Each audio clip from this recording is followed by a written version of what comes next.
అందరికీ నమస్కారం. ఓం శ్రీ మాత్రే నమః.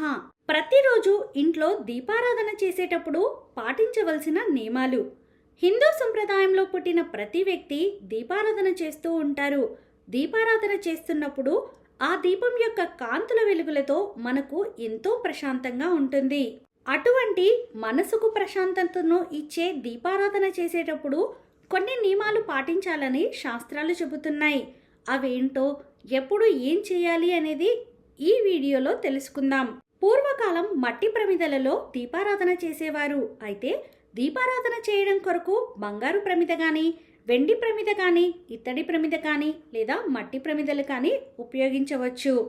ఇనుప ప్రమిదలను ఎప్పుడూ కూడా దీపారాధన కొరకు అస్సలు ఉపయోగించకూడదు. ఇనుప ప్రమిదకు ఇనుము అనేది పట్టడం వలన అది అశుభ సూచకంగా చెప్పబడింది. దీపారాధన ఎప్పుడు చేయాలి? దీపారాధన అనేది సూర్యోదయానికి ముందే నిద్రలేచి ఇంటిని శుభ్రం చేసుకుని పూజా మందిరం కూడా శుభ్రంగా ఉండేటట్లు చూసుకోవాలి. తెల్లవారుజామున 3 నుంచి 5 గంటల మధ్యలో దీపారాధన చేయడం మంగళకరం. అలాగే సాయంత్రం ప్రదోషకాల సమయం అనగా దోషం లేని సమయంలో దీపారాధన చేయడం వలన ఉత్తమ ఫలితాలు అనేవి కలుగుతాయి. సాయంత్రం 6 తర్వాత దీపం వెలిగించి మహాలక్ష్మీదేవిని స్మరించడం వల్ల కోరిన కోరికలు నెరవేరుతాయి. దీపారాధన చేసేటప్పుడు పాటించవలసిన నియమాలు ఏంటి? దీపారాధన చేసేటప్పుడు ప్రమిదను నేల మీద పెట్టకూడదు. ప్రమిద కింద ఏదైనా ఒక ప్లేట్ను ఏర్పాటు చేసుకోవాలి. ముందుగా ప్రమిదలకు పసుపు రాసి కుంకుమ బొట్లు పెట్టాలి. దీపారాధన చేసే ప్రమిదలో నూనె వేసిన తర్వాత మాత్రమే ఒత్తును వేయాలి. దీపారాధన చేసేటప్పుడు 2 ప్రమిదలు కనుక పెడితే ఒక్కో ప్రమిదలో 2 లేదా 4 ఒత్తులను వేసి వెలిగించాలి. అలా కాకుండా ఒక ప్రమిదను మాత్రమే వెలిగిస్తే ఆ ప్రమిదలో 3 ఒత్తులు వేసి వెలిగించాలని శాస్త్రం చెబుతుంది. ఎప్పుడూ కూడా ఏకవత్తితో దీపారాధన అనేది అస్సలు చేయకూడదు. అలా చేయడం వలన చేసిన పూజకు ఫలితం రాకపోగా అశుభ ఫలితాలు అనేవి కలుగుతాయి. దీపారాధన చేసేటప్పుడు ఏ మంత్రాన్ని జపించాలి? దీపారాధన చేసేటప్పుడు దీపోజ్యోతిః పరం బ్రహ్మ దీపః సర్వతమోపః దీపేన సాత్యతే సర్వం సంధ్యాదీప నమోస్తుతే అనే శ్లోకాన్ని పఠిస్తూ దీపారాధన చేయాలి. అలాగే ఓం దీప దుర్గాయ నమః, ఓం దీపలక్ష్మీ నమః, ఓం దీప సరస్వతీ నమః ఈ మంత్రాలను కూడా పఠిస్తూ దీపారాధన చేయవచ్చు. దీపారాధన చేసిన తర్వాత ప్రమిదలకు పసుపు, కుంకుమ, అక్షింతలు, పువ్వులను పెట్టి నమస్కరించుకోవాలి. అలాగే దీపారాధనకు చిన్న బెల్లం ముక్క కానీ, పటిక బెల్లం కానీ నివేదన చేయాలి. దీపారాధనను ఎప్పుడూ కూడా అగ్గిపెట్టెతో వెలిగించకూడదు. అందుకు మీరు ముందుగా ఏకహారతిలో కర్పూరం వెలిగించి దానితో కానీ లేదా ఒక అడ్డవత్తిని ఏకహారతిలో వేసి వెలిగించి దాని సాయంతో దీపారాధన చేయాలి. అలాగే అగరవత్తులు, ఏకహారతి, కర్పూర హారతిని దీపారాధన నుంచి వెలిగించకూడదు. దీపారాధనలోని ఒత్తులు అనేవి ఉదయం పూట తూర్పు దిశగాను మరియు సాయంత్రం సమయంలో ఒక ఒత్తు తూర్పుగా, 2వ ఒత్తు ఉత్తరంగా ఉండేటట్లు దీపారాధన చేయాలి. ఇక్కడ ఒక ఒత్తు అనగా 2 ఒత్తులు కలిపి ఒక ఒత్తి అని అర్థం. దక్షిణం వైపు దీపారాధన చేయరాదు. దక్షిణముఖంగా దీపం వెలిగిస్తే అపశకునాలు, కష్టాలు, దుఃఖం, బాధ కలుగుతాయి. సాయంత్రం సమయంలో దీపారాధన చేసేటప్పుడు స్నానం చేసి దీపారాధన చేయాలా? ఉదయం పూట స్నానం చేసి దీపారాధన చేసిన వారు సాయంత్రం సమయంలో కాళ్ళు, చేతులు, ముఖం కడుక్కొని దీపారాధన చేయవచ్చు అని శాస్త్రం చెబుతుంది. ఒకవేళ ఉదయం పూట దీపారాధన చేయని వారు సాయంత్రం సమయంలో తప్పకుండా స్నానం చేసి దీపారాధన చేయాలి. మాంసాహారం తినేవారు తలస్నానం చేసి దీపారాధన చేయవచ్చా? మాంసాహారం తినేవారు ప్రతిసారి తలంటు స్నానం చేయవలసిన అవసరం లేదు. ఎందుకంటే చాలామంది ప్రతినిత్యం దీపారాధన చేస్తూ ఉంటారు. అలా ప్రతిరోజు తలస్నానం చేస్తూ దీపారాధన చేయడం వల్ల ఆరోగ్య సమస్యలు అనేవి వస్తాయి. కాబట్టి మాంసాహారం తినేవారు మామూలు స్నానం చేసి దీపారాధన చేస్తే సరిపోతుంది. ఉదయం పూట సూర్య నమస్కారం చేయడం వలన అనారోగ్య సమస్యలు అనేవి తొలగిపోతాయి. అంతేకాకుండా ఆదివారం నాడు సూర్యుడికి ఇష్టమైన గోధుమ రవ్వతో చేసిన పాయసాన్ని సూర్యుడికి నివేదన చేస్తే అద్భుతమైన ఫలితాలు కలుగుతాయని వాస్తు పండితులు చెబుతున్నారు. ప్రతిరోజు ఇంటిలో శివలింగానికి అభిషేకం చేయడం వల్ల కూడా అద్భుతమైన ఫలితాలు కలుగుతాయి. శివుడిని అభిషేక ప్రియుడు అని పిలుస్తారు. అటువంటి శివయ్యకు నీటితో అభిషేకం చేసినా కూడా శివయ్య అనుగ్రహం కలుగుతుంది. వినాయకుడికి ఇష్టమైనవి కుడుములు. చవితి రోజు కానీ లేదా బుధవారం నాడు వచ్చిన చవితి రోజున కానీ వినాయకుడికి కుడుములు నైవేద్యంగా పెట్టి గడ్డి పరకలతో గణేశుడిని పూజిస్తే మీ కోరికలు తప్పక నెరవేరుతాయి. స్త్రీలు అమ్మవారికి పూజ అనేది సౌభాగ్యం కొరకు చేస్తారు. అటువంటి అమ్మవారికి అత్యంత ప్రీతిపాత్రమైనది కుంకుమ. అమ్మవారిని కుంకుమతో అర్చించి అభిషేకం చేయడం వలన స్త్రీలకు సౌభాగ్యం కలుగుతుంది. ముఖ్యంగా శ్రావణ మాసంలో వరలక్ష్మీదేవి యొక్క రూపును పూజా మందిరంలో పెట్టుకుని కుంకుమతో అర్చించడం వలన అమ్మవారి అనుగ్రహం వల్ల స్త్రీలకు అత్యంత శుభ ఫలితాలు కలుగుతాయి. ఉదయం పూట చేసిన ప్రమిదలో సాయంత్రం పూట దీపారాధన చేయవచ్చా?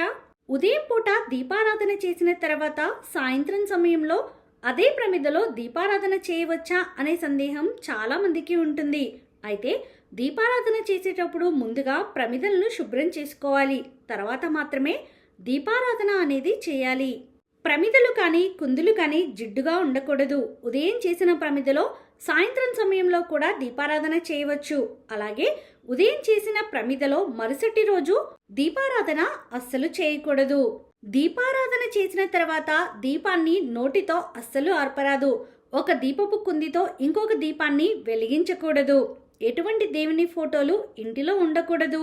పగిలిపోయిన లేదా విరిగిపోయిన దేవుని ఫోటోలు అనేవి ఇంటిలో అస్సలు ఉండకూడదు.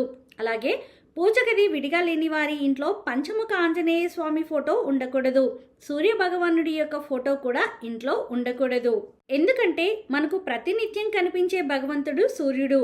ఆయన మనకి ప్రత్యక్షంగా కనిపించినప్పుడు సూర్య భగవానుడి యొక్క ఫోటోని ఇంటిలో పెట్టకూడదు. అలాగే లక్ష్మీదేవి నిల్చుని ఉన్న ఫోటో కానీ విగ్రహం కానీ ఇంట్లో ఉండకూడదు. కృష్ణుడు ఒక్కడే నిలబడి వేణువు ఊదుతున్న ఫోటో కానీ లేదా విగ్రహం కానీ ఇంట్లో ఉండరాదు.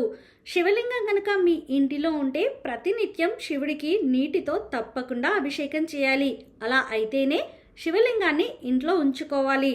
అందులోనూ బొటనవేలి కంటే పెద్దగా ఉన్న శివలింగాన్ని ఇంట్లో అస్సలు ఉంచకూడదు. అలాగే ధ్యానం చేస్తున్న ఈశ్వరుడి ఫోటో కానీ ధ్యానం చేస్తున్న హనుమంతుడి ఫోటో కానీ ఇంట్లో ఉండకూడదు. ఇంట్లో పూజ మందిరం ఏ దిక్కున ఉండాలి? ఇంట్లోని పూజ మందిరం అనేది ఈశాన్య భాగంలో ఉండాలి. ఎందుకంటే ఈశ్వరుడు ఈశాన్య భాగంలోనే ఉంటాడు. అలాగే పూజ చేసేటప్పుడు తూర్పు దిక్కు కానీ లేదా ఉత్తర దిక్కు కానీ ముఖము ఉండేటట్లుగా పూజ చేయవలను. పూజ చేసిన తర్వాత కొంత సమయం వరకు పూజ మందిరం లేదా పూజ గది దగ్గరకు ఎవరూ వెళ్ళకూడదు. పూజలో దేవుడికి నివేదన చేసిన ప్రసాదాన్ని పారవేయకూడదు. ఇంటిలోని కుటుంబ సభ్యులందరూ తప్పకుండా స్వీకరించాలి. ఏ రోజు ఏ దేవుడిని పూజించాలి? ఆదివారం రోజు సూర్యుడిని, సోమవారం రోజు పార్వతీ పరమేశ్వరులని, మంగళవారం రోజు సుబ్రహ్మణ్య స్వామి మరియు ఆంజనేయ స్వామిని, బుధవారం నాడు వినాయకుడు మరియు అయ్యప్ప స్వామిని, గురువారం రోజు శ్రీ మహావిష్ణువు, సాయిబాబా లేదా దత్తాత్రేయ స్వామిని, శుక్రవారం రోజు అమ్మవారిని, శనివారం రోజు వెంకటేశ్వర స్వామిని పూజించడం వలన ఉత్తమ ఫలితాలు కలుగుతాయి. పూజ చేసేటప్పుడు పాటించే కొన్ని నియమాలు. పూజ మందిరం మధ్యలో వరి పిండితో పద్మపు ముగ్గును వేసి అందులో పసుపు కుంకుమ వేయాలి. దేవుని పటాలను శనివారం రోజు మాత్రమే శుభ్రం చేయాలి. ఒక పొడి క్లాత్తో శుభ్రంగా తుడుచుకొని దేవుడి పటాలకు బొట్లు పెట్టాలి. దేవుడి పటాలకు బొట్టు పెట్టడంలో 2 పద్ధతులు ఉన్నాయి. ఒకటి గంధంలో నీళ్లు కలిపి కుంకుమ బొట్టు పెట్టడం. రెండవది కుంకుమలో కొద్దిగా ఆవు నెయ్యి చుక్క కానీ లేదా నువ్వుల నూనె కానీ వేసి దేవుడి పటాలకు ముందుగా గంధపు బొట్టు పెట్టి దానిపై కుంకుమ బొట్టు పెట్టడం. దేవుడికి దీపారాధన చేసిన కుందులు ఇత్తడివి అయితే వాటిని చింతపండు లేదా ఉప్పు పేస్టుతో శుభ్రం చేసుకోవచ్చు. దీపారాధన మట్టి ప్రమిదలపై చేస్తే కనుక వాటిని వేడి సబ్బు నీటిలో 25 నుంచి 30 నిమిషాల పాటు నానబెట్టాలి. తర్వాత స్క్రబ్బర్తో వాటిని శుభ్రంగా కడగాలి. రాగి పాత్రలను కూడా చింతపండు గుజ్జుతో శుభ్రం చేసుకోవచ్చు. వివిధ రకాల ఒత్తులతో దీపారాధన చేస్తే కలిగే లాభాలు. దీపారాధనకు తామరకాడతో చేసిన ఒత్తులు వెలిగిస్తే పూర్వజన్మ పాపాలు తొలగిపోయి సంతోషంగా జీవిస్తారని పండితులు చెబుతున్నారు. అలాగే జిల్లెడు కాయ నుంచి వచ్చిన దూతితో ఒత్తి చేసి దీపారాధన వెలిగిస్తే ఈతి బాధలు తొలగుతాయని ప్రతీతి. సాధారణంగా దీపారాధనకి ఎక్కువ మంది ఉపయోగించేవి దూదితో చేసిన ఒత్తులు. దూదిని పేని ఈ ఒత్తులను తయారు చేస్తారు. వీటితో దీపారాధన చేయడం వల్ల అదృష్టం కలిసి వస్తుందంటారు. పార్వతీదేవిని ప్రసన్నం చేసుకోవాలంటే పసుపు వస్త్రంతో చేసిన ఒత్తులు మంచివి. వివాహ జీవితం సాఫీగా సాగాలని, పిల్లల సంక్షేమం కోసం ప్రార్థించే వాళ్ళు ఎర్రని వస్త్రంతో దీపారాధన చేయడం మంచిది. దీనివల్ల దంపతుల మధ్య అవగాహన పెరిగి వివాహ జీవితం ఆప్యాయత అనురాగాలతో కొనసాగుతుందని పండితులు చెబుతున్నారు. దేవతల ప్రకారం దీపారాధనకు ఏ నూనెను ఉపయోగించాలి? దీపారాధనలో ఆవు నెయ్యి శ్రీ మహాలక్ష్మికి, నువ్వుల నూనె శ్రీ మహావిష్ణువు మరియు సుబ్రహ్మణ్య స్వామికి, కొబ్బరి నూనె శ్రీ మహాగణపతికి ముఖ్యమని చెబుతుంటారు.